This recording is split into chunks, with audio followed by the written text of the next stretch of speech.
صل على سيدنا ومولانا محمد وعلى سيدنا علي وسيدتنا فاطمة وسيدتنا زينب وسيدنا حسن وسيدنا حسين.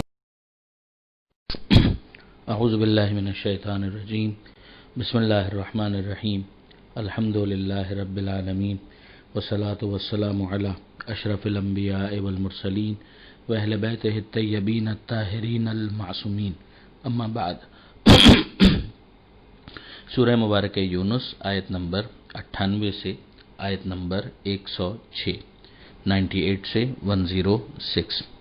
حضرت یونس علیہ السلام کی قوم کی اس اعتبار سے تعریف ہو رہی ہے کہ عذاب کے آنے سے پہلے انہوں نے توبہ کی اور ان کی توبہ قبول بھی ہو گئی. اب یہ ظاہر ہے کہ استثناء ہو گیا باقی قوموں کے درمیان. جیسے کہ ہم جانتے ہیں، پیچھے ہم دیکھ چکے کہ پروردگار عالم نے اس بات کی مذمت کی تھی اور یہ ارشاد فرمایا تھا کہ یہ لوگ ایمان نہیں لائیں گے چاہے ان کے سامنے تمام معجزات پیش کر دیے جائیں، یہاں تک کہ یہ دردناک عذاب کو دیکھ لیں. اور اسی کے ذیل میں فرعون کا قضیہ بھی ہم نے ڈسکس کیا کہ جس پر عذاب آ گیا وہ ڈوبنے لگا، تب اس نے ایمان کا اعلان کیا اور وہ ایمان فائدہ مند نہیں تھا. تو اب یہاں پر پروردگار عالم قوم یونس کی تعریف کر رہا ہے. حالانکہ قوم یونس بھی گنہگار تھی، اس حد تک گنہگار تھی کہ حضرت یونس علیہ السلام نے ان کے لیے بد دعا کی اور خود قوم سے نکل گئے، جدا ہو گئے. اور پیچھے قوم والوں نے جب عذاب کے آثار کو دیکھا، یہ نوٹ کرنے والی بات ہے کہ ابھی عذاب آیا نہیں تھا، عذاب کے آثار ان کے سامنے آئے تو انہوں نے اس بات کا احساس کیا کہ یہ تو بہت ہی ہم نے برا کر دیا. جس کے بعد انہوں نے آہوزاری، گریہ، فریاد، استغاثہ، توبہ کرنا شروع کی اور پروردگار عالم نے ان کے اس عذاب کو ان سے برطرف کر دیا. تو یہاں پر یہی پروردگار عالم فرما رہا ہے کہ فلولا کانت قریۃ آمنت فنفعها ایمانها. ایسا کیوں نہیں ہوا کہ کوئی بستی ایمان لائے اور اس کا ایمان اس کو فائدہ بھی پہنچائے، الا قوم یونس، مگر یونس علیہ السلام والی قوم. ان کی قوم نے جب ایمان کا اعلان کیا تو ہوا کیا؟ لما آمنوا، جب وہ ایمان لے آئے، کشفنا عنہم عذاب الخزی فی الحیات الدنیا، تو ہم نے ان سے برطرف کر دیا دنیا میں ذلت کا، رسوائی والا عذاب.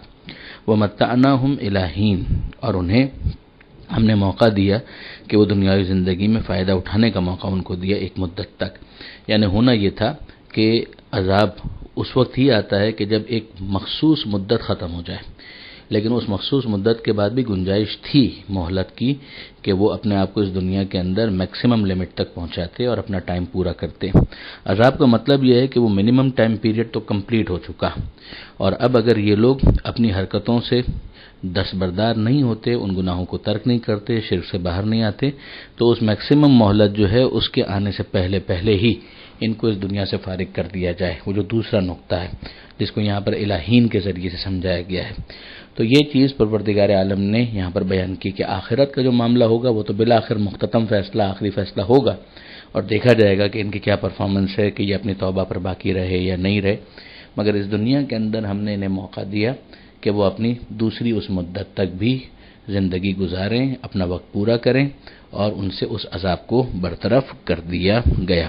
تو یہ ظاہر ہے کہ ایک اس اعتبار سے رول ماڈل تو بنیں گے کہ اگر گناہ ہو بھی جائے تو انفرادی گناہ ہو تو بھی انسان توبہ کر لے موت کے آنے سے پہلے، اور اجتماعی گناہ بھی ہو تو بھی ملیامیٹ ہونے سے پہلے، عذاب کے نازل ہونے سے پہلے وہ قوم اجتماعی طور پر توبہ کر لے تاکہ اس کے اوپر عذاب نازل نہ ہو. اب اس کے بعد پھر پروردگار عالم فرماتا ہے کہ وَلَوْ شَاءَ رَبُّكَ، اگر تمہارا پروردگار چاہتا، لَآمَنَ مَنْ فِي الْأَرْضِ كُلُّهُمْ جَمِيعًا، تو دنیا میں جتنے ہیں سبھی ایمان لے آتے. افانت تکرہ الناس، تو کیا آپ لوگوں کو مجبور کریں گے، حتی یکونوا مؤمنین، کہ وہ مومن ہو جائیں. اس کا مطلب ہی یہ ہے کہ نبی کا جواب یہ ہے ہی نہیں کہ وہ لوگوں کو مجبور کر کے مومن بنائے. مجبور ہونے کے بعد اگر کوئی ایمان کا اعلان کر بھی دیتا ہے تو اس کا مطلب یہ ہے کہ اس نے زبان سے اظہار ایمان کیا ہے، دل سے تو وہ کنونس نہیں ہوا ہے، اور جب وہ دل سے کنونس نہیں ہوا ہے تو یہ تو منافقت ہی کی ایک شکل ہوگی. پروردگار عالم جو یہاں پر سمجھانا چاہتا ہے اس کے اندر بات بالکل واضح ہے کہ اگر جبرن کسی کو مومن بنانا ہوتا تو خدا ہر ایک کو مومن پیدا کرتا. پروردگار عالم نے اس دنیا کے اندر نظام یہ رکھا ہے کہ انسان کے ساتھ، کہ انسان پیدا ہو، اس کو عقل دی ہے، ہدایت کے لیے انبیاء، ائمہ، کتاب یہ سب موجود ہیں، ان کی روشنی میں انسان اپنی عقل سے فیصلہ کرے اور صحیح فیصلہ اس کا آزاد ضمیر اس سے کروائے گا اگر وہ غور کرنے کے لیے تیار ہو جائے۔ لیکن اگر وہ اپنے عقل ہی کو استعمال نہ کرے تو آگے بات آ رہی ہے کہ پھر اس کا معاملہ کیا ہوتا ہے۔ اس کے اوپر اللہ پھر نجاست کا حکم لگاتا ہے کہ یہ لوگ عقل ہوتے ہوئے عقل کو استعمال کیوں نہیں کرتے۔ ہاں یہ طے ہے کہ خدا کی یہ پالیسی ہی نہیں ہے کہ کسی کو مجبور کر کے مومن بنایا جائے۔ پھر حساب کتاب کی جو منزل ہے وہ میدان قیامت میں ہے۔ تو ارشاد ہوتا ہے وَمَا كَانَ لِنَفْسٍ أَن تُؤْمِنَ إِلَّا بِإِذْنِ اللَّهِ، کوئی نفس، کوئی انسان ایمان نہیں لا سکتا مگر یہ کہ اللہ کا اذن شامل حال ہو جائے۔ اب آپ غور کیجئے، پیچھے سے اس کو لنک کیجئے، یعنی مطلب کیا ہوا؟ خدا مجبور نہیں کرنا چاہتا کہ جبرن کسی کو مومن بنائے، پروردگار عالم مجبور نہیں کرنا چاہتا، مگر کیا خدا اس کو مومن دیکھنا چاہتا ہے؟ بے شک خدا چاہتا ہے کہ یہ مومن بن جائے، مگر اپنے فیصلے کے ذریعے سے۔ یہ جو فیصلہ اپنا اس کا ہوگا کہ کیا اس کے اندر اذن پروردگار شامل نہیں ہوگا؟ اذن پروردگار اسی طرح سے شامل ہوگا کہ خدا نے اس کو صلاحیت دی ہوئی ہے کہ وہ اپنی اس صلاحیت کو استعمال کرے، اور اس کے لیے اس کو خدا نے کیا دیا ہے؟ عقل دی ہے کہ وہ اپنی عقل کو استعمال کرے اور جو اس کا فیصلہ ہو اس کو قبول کرے۔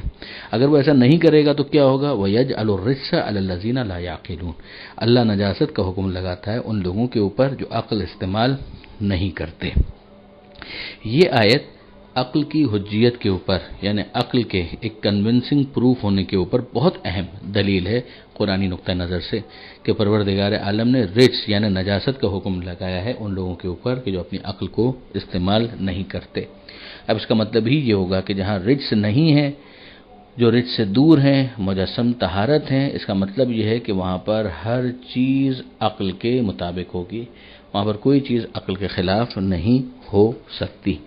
پھر ارشاد ہوتا ہے اگلی آیت کے اندر عقل ہی کو استعمال کرنے کے لیے کچھ چیزوں کی طرف متوجہ کیا گیا ہے۔ قل، اے حبیب کہہ دیجئے، انظروا، ذرا دیکھو یعنی غور کرو، ماذا فی السماوات والارض، کیا ہے آسمانوں میں اور زمین میں۔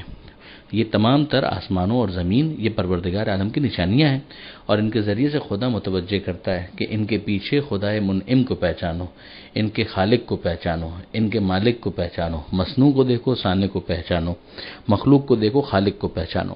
مگر پھر پروردگار تبصرہ کرتا ہے کہ وما تغنی الآیات والنذر، آیتوں کا کوئی فائدہ نہیں ہوتا، ڈرانے کا بھی کوئی فائدہ نہیں ہوتا، ان قوم لا یؤمنون، ان لوگوں کے لیے جو ایمان نہیں لانا چاہتے، یعنی جو طے کر کے بیٹھے ہوئے ہیں کہ ہم نے ایمان نہیں لانا، رضوا بالحیات الدنیا واطمئنوا بہا، کہ جو دنیا کی زندگی پر راضی ہیں اور اسی پر مطمئن ہیں، جو ہم پہلے پڑھ چکے، تو پھر اس کا نتیجہ یہی نکلے گا کہ وہ اپنے آپ کو اس خول سے باہر نہیں نکالنا چاہتے، یہ دنیا کے کنویں کے مینڈک بننا چاہتے ہیں، آخرت کی طرف نہ ان کی توجہ ہے، نہ یہ مخلوق سے خالق تک کی سیر کرنا چاہتے ہیں، نہ یہ مصنوع سے صانع تک کی سیر کرنا چاہتے ہیں۔ فَهَلْ يَنْتَظِرُونَ، تو یہ کس چیز کا انتظار کر رہے ہیں؟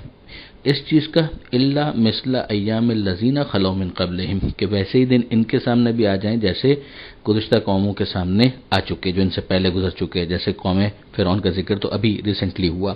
تو پھر اگر وہ اسی کا انتظار کر رہے ہیں تو وقت تو ان کا بھی پورا ہو جائے گا، اور جب وقت پورا ہو جائے گا تو پھر اس کے بعد مہلت کہاں ملے گی؟ قل، اے حبیب کہہ دیجئے، فانتظروا، تم بھی انتظار کرو، انی معکم من المنتظرین، میں بھی تمہارے ساتھ انتظار کرنے والوں میں سے ہوں۔ اب پروردگار اپنا فیصلہ سناتا ہے، ثم، اس کے بعد، ننجی رسولنا، ہم نجات دے دیں گے، سالویشن دے دیں گے اپنے رسولوں کو، یعنی یہاں تمہارے لیے موقع ہے اپنے اختیار سے غور و فکر کر کے ایمان لے آؤ، نہیں لائے تو تم خود مجرم ہو کہ تم نے اپنی عقل کو استعمال نہیں کیا، تم نے اپنے اختیار کو مس یوز کیا۔ تو اب اس کے بعد جب میدان قیامت میں پہنچو گے، وقت پورا ہو جائے گا، انتظار کی گھڑیاں ختم ہو جائیں گی، تو ہمارا فیصلہ کیا ہوگا؟ ثم ننجی رسولنا، ہم نجات دیں گے اپنے رسولوں کو، والذین آمنوا کذالک، اور جو ایمان لائے ہیں ان کو بھی، یہ سالویشن ان لوگوں کے لیے ہے، حقاً، یہ حق ہے، علینا، ہم پر ایک واجب حق ہے، علینا یعنی ہم پر یہ ذمہ داری ہے۔ یہ پروردگار عالم پر ذمہ داری کون ڈال سکتا ہے؟ زید، بکر، عمر، خالد، یونس تو کوئی نہیں ڈال سکتا، خدا تو سب سے بڑھ کر ہے، مگر یہ خدا کی شان ہے کہ پروردگار عالم اپنے اوپر اس ذمہ داری کو قرار دیتا ہے۔ یہ پروردگار عالم کی شان کے مطابق ہے کہ پروردگار یوں فرمائے کہ مجھ پر یہ واجب ہے، حقاً علینا ننجی المؤمنین، کہ ہم مومنین کو نجات عطا کریں گے۔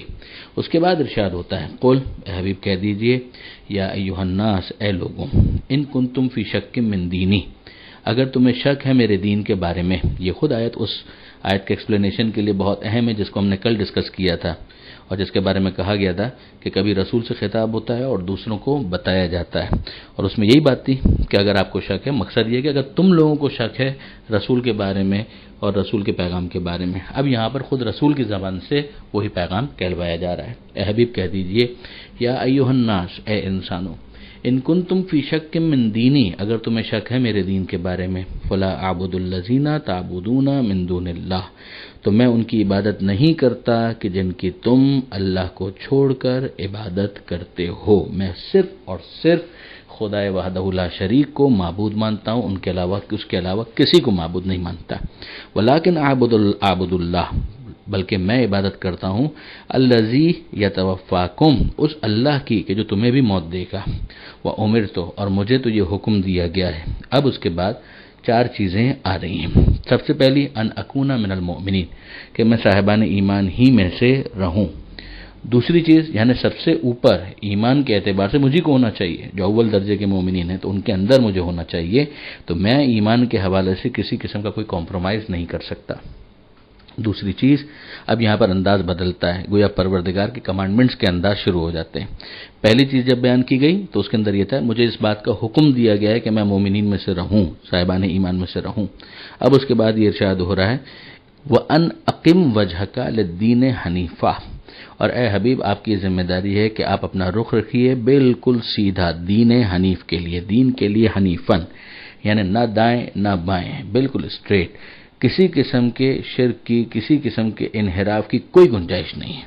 اور یہی پیغمبر اکرم کی عصمت کی سب سے بڑی دلیل ہے کہ پیغمبر اکرم صلی اللہ علیہ وآلہ وسلم خدا کے اس حکم کے بالکل پابند ہیں، ایمان میں سر فہرست نے، دین کی طرف مکمل رخ ہے، اور نہ دائیں نہ بائیں، حنیفاً، یعنی کسی قسم کی بھی کجی، کسی قسم کے ٹیڑے پن کی کوئی گنجائش نہیں۔ ولا تکونن من المشرکین، اور آپ مشرکین میں سے ہرگز مت ہوئیے گا۔ ولا تدعوا من دون اللہ، اور اللہ کو چھوڑ کر ان کو مت پکارو، ما لا ينفعک ولا یضرک، جو نہ تمہیں فائدہ دے سکتے ہیں اور نہ ہی تمہیں نقصان پہنچا سکتے ہیں۔ من دون اللہ بہت امپورٹنٹ ہے، جو ہمیشہ کی ایک بات ہے کہ باذن اللہ اور من دون اللہ، اللہ کو چھوڑ کر اگر کیا تو بہت غلط ہو گیا، اور اگر اللہ کے اذن سے کیا تو وہ گویا اللہ ہی کی طرف سے ہے۔ تو یہاں پر ارشاد ہو رہا ہے کہ لا تدعوا من دون اللہ، اللہ کو چھوڑ کر اللہ ہی کا کوئی نمائندہ ہے، تو ہدایت بھی انسان رسول سے لے رہا ہے اور کہہ رہا ہے کہ اللہ کے رسول میری ہدایت کر دیجئے، تو یہ اللہ کے رسول کی ہدایت اللہ ہی کی ہدایت ہے۔ لیکن من دون اللہ، مثلا بتوں سے انسان مانگنا شروع ہو جائے تو ان کے پاس کون سا اذن موجود ہے کہ جس کی بنیاد پر وہ کوالیفائی کرتے ہیں؟ پروردگار فرماتا ہے فَإِن فَعَلْتَ فَإِنَّكَ إِذًا مِّنَ الظَّالِمِينَ، اگر آپ نے بھی ایسا کیا تو پھر آپ ظالموں میں سے ہو جائیں گے۔ یہ اف سینیریو پہ پھر واپس بات ہے کہ اگر ایسا ہوا تو ایسا ہو جائے گا، جو کہ وقوع پذیر ہونا قطعاً ضروری نہیں ہے، جو کہ یہاں پر کیس بھی ایسا ہی ہے۔ یہ ہے آیت نمبر 106 کہ جس پر یہ صفحہ مکمل ہو جاتا ہے۔ پروردگار عالم سے دعا ہے قرآن پڑھنے، سمجھنے اور عمل کرنے کی توفیق عطا فرما، اور وارث قرآن امام زمانہ کے ظہور میں تعجیل فرما۔ وآخر دعوانا ان الحمد للہ رب العالمین، والسلام علیکم۔